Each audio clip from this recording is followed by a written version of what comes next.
picture this. A young couple, so in love, and getting ready for their first baby. It's like the perfect life, you know? Yeah. But then the story takes a dark turn. That's what makes the Laci Peterson case so fascinating, Yeah? that contrast between what we see and what's hidden underneath. Yeah, for sure. So it's December 2002. Laci Peterson, 8 months pregnant, disappears from her home in Modesto, California. She just vanishes. And the reaction, huge outpouring of support. The whole community searching, holding on to hope. It's hard to imagine the grief and worry that took over that town. Totally. The media was all over it. Everyone was following the story. Volunteers, search parties, flyers everywhere with Laci's picture. It felt like the whole country was looking for her. Really shows how a story like this can grab people's attention. Maybe a need to believe in a happy ending, that she'd be found safe and sound. But as the weeks passed, that hope started to fade, and the investigation shifted. And this is where things get really interesting and darker. Because while the public was searching, law enforcement was doing their own investigation. And they started to see cracks in the seemingly perfect life Laci and her husband, Scott, had. Like what? What were some of the early red flags? Well, Scott's behavior in those early days was confusing. He was taking part in a search, but those close to the case noticed a detachment, a calmness that didn't seem to fit a husband desperately searching for his wife. Chilling.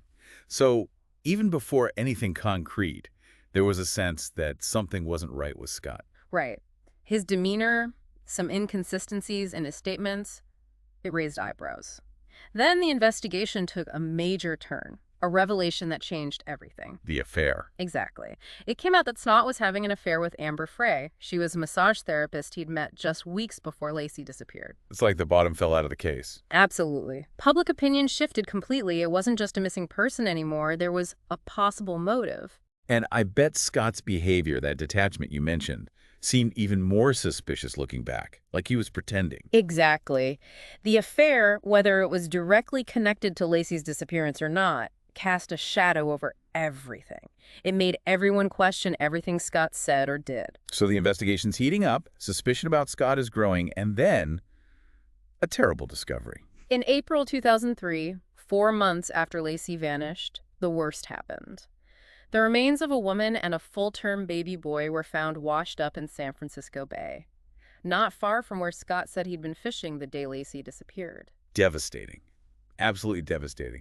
And the location so close to where Scott was, that had to be a huge blow to his defense. It was. Scott's lawyers would argue against it, but the fact that the bodies were found near Scott's fishing spot was strong circumstantial evidence. And wasn't that the only thing? Weren't there other clues linking Scott to the crime? That's right. One of the most disturbing pieces of evidence was a homemade concrete anchor found in Scott's boat. Hold on, a concrete anchor. What was the big deal about that? The prosecution said Scott used it to weigh Laci's body down, so it would sink and disappear in the bay. It was a scary thought, a real piece of evidence that seemed to prove their theory of a planned murder. And that anchor became a big issue during the trial, didn't it? Oh yeah, for sure. Scott's defense team argued that the anchor could have been used for anything. It wasn't necessarily a bad thing. They pointed out that there wasn't any concrete on Laci's remains. They said the prosecution was jumping to conclusions based on one piece of circumstantial evidence. So basically 2 different ways of looking at it. Prosecution saying guilty, defense saying not enough proof. Yeah. What about other evidence? Anything else that directly tied Scott to it? That's where it gets even more complicated. There was no smoking gun, no DNA or anything directly linking Scott to Laci's death.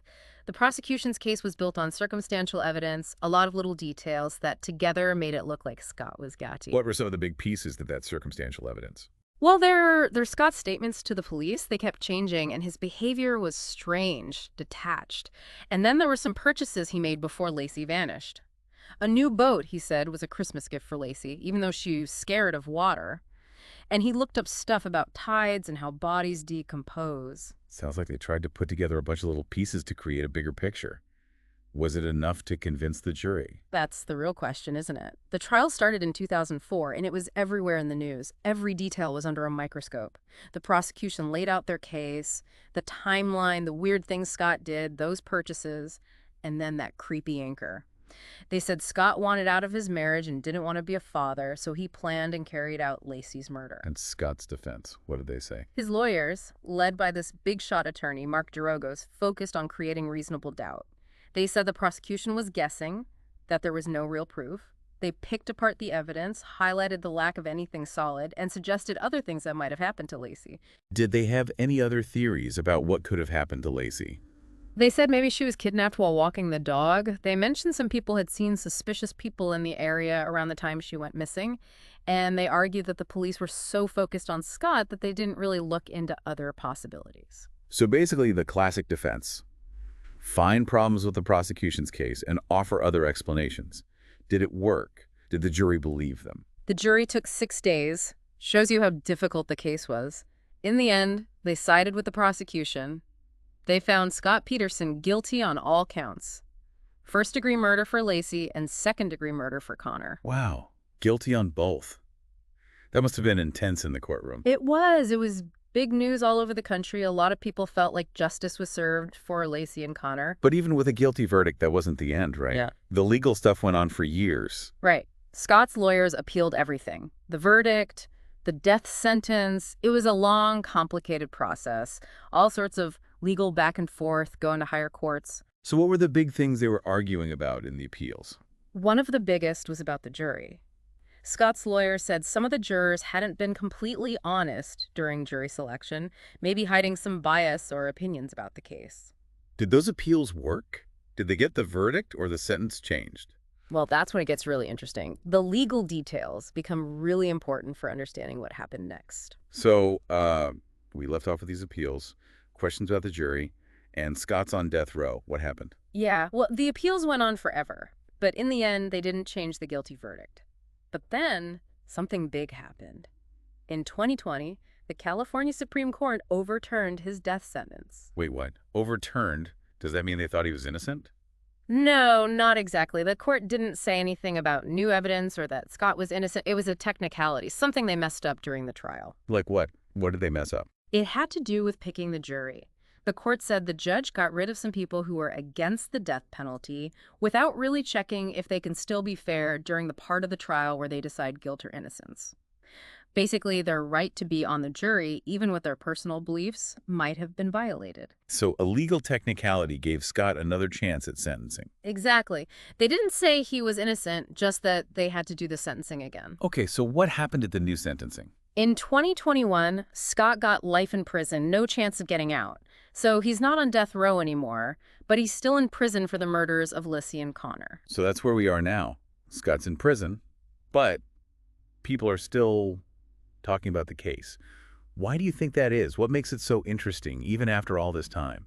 I think it's because even though there's a verdict, there's still this feeling of uncertainty. We know what the court decided, but we don't really know why he did it. The motive is still a mystery. Like a puzzle with a missing piece. Exactly. We don't have all the answers, and that keeps people thinking and wondering. Plus, all the media attention, different stories, and unanswered questions just add to the intrigue. It's like we want to understand what makes someone do something so horrible. Of course. And because we don't fully understand, we keep talking about it, trying to make sense of it. It's crazy how, even when someone seems clearly guilty, we still want to dig deeper to figure out the human side of it all. And that's what keeps cases like this alive. They make us think about human nature, about justice, about the whole legal system. They remind us that even cases that seem simple can be really complicated.